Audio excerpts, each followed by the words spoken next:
आत्मविश्वास परत मिळाला, माझा स्किन टोन देखील सुधारला, माझ्यामध्ये खूप बदल झाले. हा बदल नुसता साधा नव्हता, तो नमस्कार, मी सुनीता पाटील, सुनीता कारभारी पाटील, वय 44.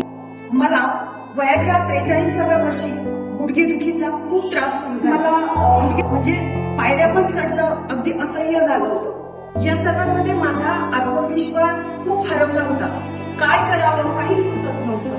मग मी फिटनेसकडे वळण्याचा निर्णय घेतला. असताना माझ्याच म्हणजे मखमलाबाद रोड एरियामध्ये अक्षय गोरे सरांचा डान्स डीप फिटनेस हा क्लास आहे असं मला माहित पडलं. त्यांच्या क्लासचं वैशिष्ट्य म्हणजे फिटनेस विषयीची निष्ठा आणि सातत्य. याबद्दल मला अनेकांकडून कळलं. त्या हरवलेला आत्मविश्वास परत मिळाला, माझा स्किन टोन देखील सुधारला. डायरेक्ट 360 अंशांचा काहीही जमत नव्हतं. ती मुलगी 8 ते 12 किलोमीटर पळू लागली, धावू लागली. त्यावेळेस माझं वजन होतं 76 किलो आणि आज नोव्हेंबर 2025 मध्ये आज माझं वजन आहे 62 किलो. तर फिटनेसकडे वळण्यासाठी तुम्हाला कोणत्याही वयाची मर्यादा नाही. Dance dream fitness class Makhmalabad road Nashik हा रेकमेंड करेन.